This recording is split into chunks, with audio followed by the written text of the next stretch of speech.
Custo de vida, emprego e desemprego, cesta básica, tarifas públicas, salário mínimo. Agora, na Brasil Atual, a análise do DIEESE. E nós vamos conversar agora com o sociólogo do DIEESE, Luiz Ribeiro. Bom dia, Luiz. Bom dia, Glauco. Tudo bem? Tudo certo. Luiz, de acordo com o boletim divulgado pelo DIEESE, o desempenho das negociações salariais de novembro é o segundo melhor de 2021 em termos de proporção de reajustes iguais ou acima da inflação. Cerca de 60% das correções dessa database conseguiram ao menos recompor o Índice Nacional de Preços ao Consumidor do IBGE. Mesmo assim, são inferiores aos registrados em novembro de 2020. Como é que você analisa esses dados referentes aos reajustes salariais desse mês de novembro, Luiz? Então, Glauco, como você resumiu, são dados que podem ser vistos de forma positiva na conjuntura atual, né? Isso é preciso relativizar, porque a situação das negociações, por exemplo, de 2021 em relação a 2020, como você também frisou, tem uma diferença grande, tem uma piora grande. Mas, assim, considerando o contexto econômico do ano, é um resultado satisfatório, digamos assim. Pelo menos mais da metade das negociações conseguiram recompor a inflação, né? Recompor a perda, pelo menos, né? Recompor a perda, né? Então, esse é um dado que a gente quis destacar, né? Que é fruto dessa ação sindical das categorias que tem database em novembro, né, que conseguiram, dada a conjuntura extremamente prejudicial, né, e aí acho que vale destacar alguns elementos, como a taxa de desemprego continuar alta, a inflação que atingiu o seu ponto mais alto em novembro, né, 11,08 segundo o INPC, a inflação anualizada, né, 12 meses, e outros fatores, né? Por exemplo, também os dados que indicaram o desempenho da economia no terceiro trimestre, que mostram que está tudo desacelerando, né? A situação, então, é uma situação muito ruim do ponto de vista econômico, né, e social, mas do ponto de vista das negociações salariais, os sindicatos estão mostrando força, né, para enfrentar esse cenário adverso. E uma tendência que já vinha sendo verificada nos outros boletins e também aparece nesse é o parcelamento, né, Luiz? Porque na database de novembro, por exemplo, cerca de 28% dos reajustes analisados ali foram pagos em 2 ou mais parcelas. Quando a gente faz de novo essa comparação com novembro do ano passado, o índice era muito menor, 9,6%, cerca de 3 vezes, praticamente menos do que é hoje. Isso também acaba prejudicando o trabalhador, que mesmo quando ele consegue a reposição, ele vai acabar recebendo mais na frente, portanto, já com a inflação nova fazendo efeito ali sobre o seu salário? Exatamente.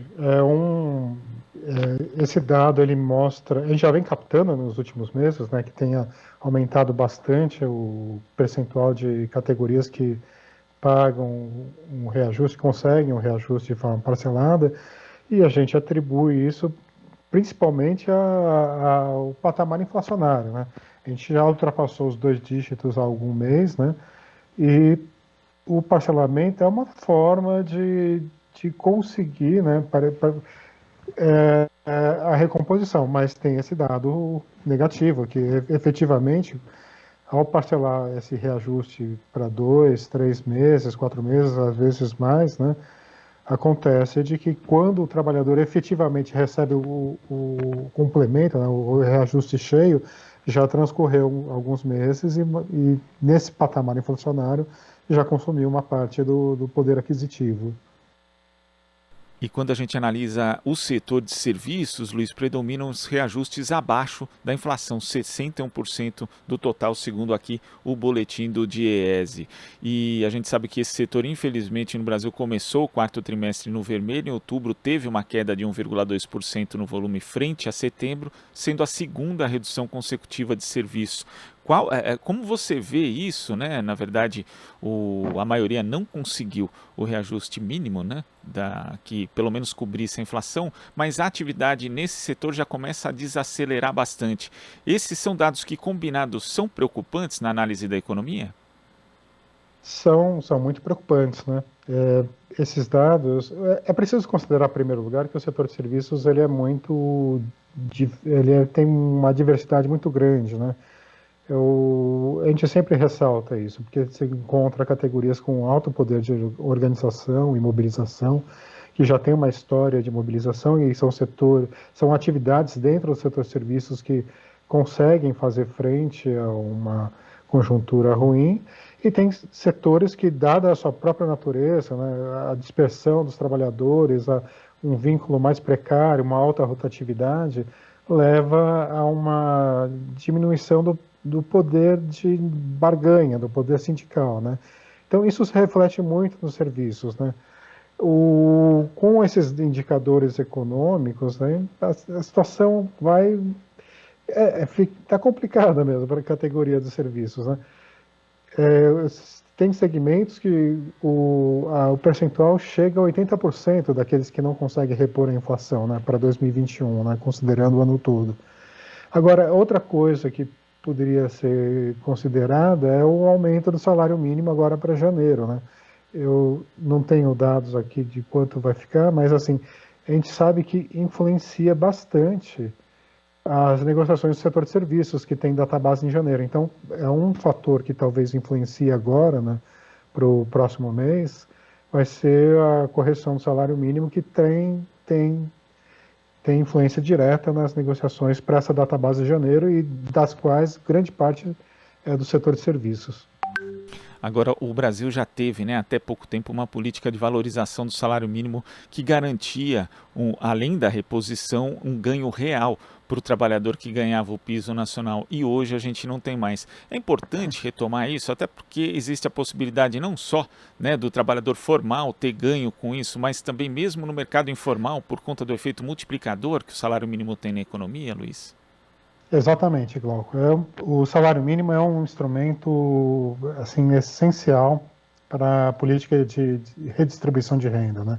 Junto com as políticas sociais focadas, né, como a Bolsa Família e outras, o salário mínimo ele foi extremamente importante, né, nos anos anteriores, anos passados, quando tinha política de valorização do salário mínimo, para não só para a melhoria dos salários, mas para como efeito redistributivo, né? A gente observava uma redução da desigualdade, principalmente nas camadas mais dos menores salários. O efeito do salário mínimo era essencial, né?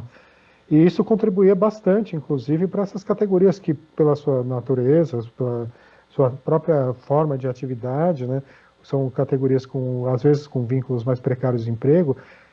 A política de valorização do salário mínimo contribuía, inclusive, para a negociação salarial dessas categorias, né? Luiz, queria agradecer a sua participação aqui no Jornal Brasil Atual e até a próxima. Obrigado, Glauco. Um abraço. Abraço. Conversamos aqui com o sociólogo do DIEESE, Luiz Ribeiro.